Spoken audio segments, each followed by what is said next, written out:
While you're pretending to work looking for the last cookie on top of the fridge or holding court on a porcelain throne, somebody's deciding whether to try Star Citizen or just wait it out for Starfield. Starfield and Star Citizen are two big-ass games that have been in development through several US presidential administrations and have accumulated more hype than the McRib with a free Choco Taco. And you being into space games probably have your space lobster bib on extra tight for at least one of them. But Starfield is tickling the single-player space opera fantasy we've all dreamed of as kids.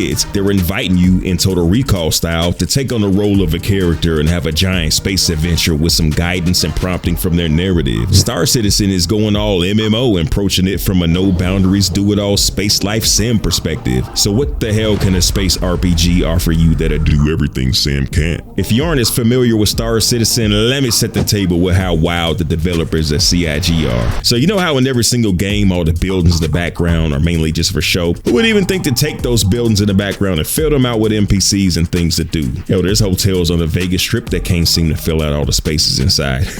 In the game, it just doesn't seem possible, but with great back-end tech comes great possibilities. So what's always been just a backdrop or set dressing like these buildings in Area 18 is being embedded with this crazy tech that will actually let the building serve as functional spaces for players. Never would have made sense before, but with the voodoo they call object container streaming, server meshing, and more stuff that requires a game dev tech dictionary, with all these things coming online, there's going to be a ton of the unwashed masses, aka us players, walking around these cities in numbers we've just not seen before, bumping into each other, knocking each other's juice boxes out their hands, looking like that old Star Trek episode. So they're going to fill these buildings out into 6 sections: rooftop, maintenance, residential, commercial, lobby, and underground, manned and inhabited by NPCs and players. By itself, the idea is kind of wild, but with it being Star Citizen, look, this is about to be theory crafting, but based on following the development. Here's what you might see. A player that's hacked somebody's residential door code might sell it to you so he can break into their tastefully appointed new Babbage Fraser dwelling to steal that ancient set of Van lingerie on display in their bedroom next to where the turtle sleeps. Or maybe you'll find yourself on a mission to steal a deputy director's access codes. Your buddy drops you off on a roof wearing your technician outfit since disguise is fooling AIs in progress, and you walk into one of the technical rooms, disable the power for the office floors, giving you access to the office. You get your thief phone, head down to the residential level where a player courier left you a package with civilian clothes that you swap into before hopping on a train to another building where you make your way to the roof and your buddy's ship is waiting to take off just as the power has been restored to the first building. Or maybe you're brand new to the game and you're just trying to deliver some Big Benny noodles to the residents because you don't want to take off in your ship with no insurance and 30 credits in your pocket, since the first thing you bought was 42 guns before accidentally ejecting during your first takeoff. But I digest. That's just a fraction of a percent of the complexity and what's possible just from filling out some buildings combined with what you find in their monthly reports, if they pull everything off. But remember, we all cried sorcery when they added no loading screen, atmospheric entry, and planetary landings. Then again when they added a planet that was 99% buildings and infrastructure. And again just recently when they said a wrecked ship or a narcotics filled plushie would stay put wherever you left it, and it actually did it. Point is, Star Citizen selling the idea of all these crazy things you can do in the verse. They selling a lot of ships too.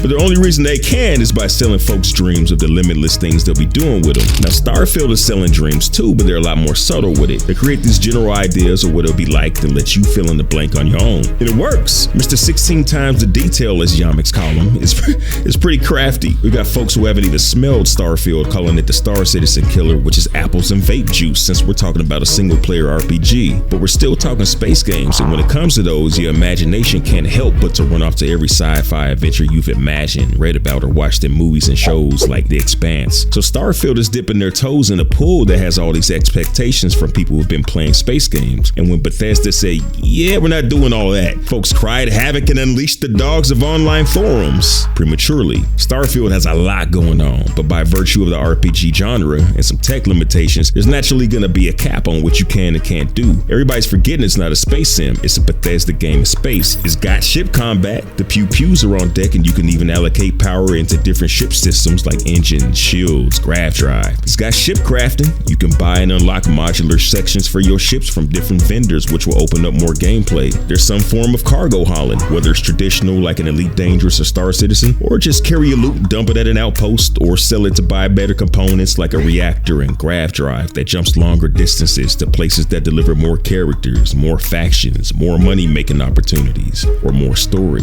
Because it's a single player action RPG, that means story first, and since Starfield is primarily serving the story, no matter matter how expansive it is, the freedom to do anything and everything you can imagine has to be reined in, making a seamless atmospheric entry in Star Citizen is an everyday thing now that we don't even think about anymore, but would have been a huge diversion of resources for something that's either unnecessary or possibly in opposition to the gameplay in Starfield. It doesn't sound like we'll be able to circumnavigate a planet or even fly at all in the atmosphere, so your typical expectations of the freedom to do everything in a space game aren't present in Starfield. Consequently, because it's a Bethesda game in space, what you do have the freedom of is to choose who you are, your background, your skill set, how you progress from your beginnings, what negative character traits you can live with or not, what factions have goals that align with your own or not, and how will you guide them, how your ship should be configured and who's going to crew it, where should your outpost be and who's going to populate and look after it, deciding if you're curious enough to divert your time and resources to look for the answers to questions like what happened to Earth, aka the old neighborhood. The appeal of being the star of the universe you're in is a potent brew, strong as them blue pills. From what I hear, becoming an idealized, stylized version of yourself and leading the way through an epic adventure is an escape with a seduction that can't be matched by an MMO like Star Citizen. If you're not sure you agree, ask Lieutenant Barkley, aka Mr. Broccoli.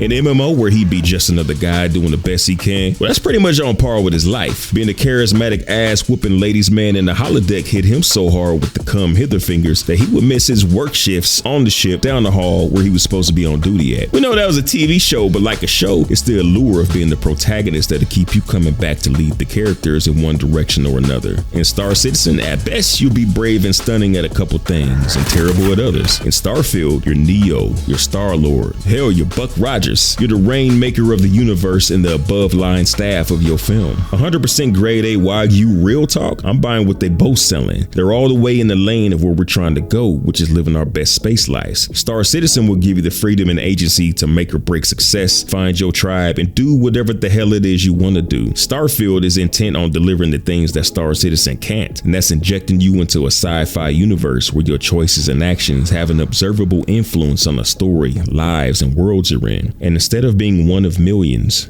you're the one.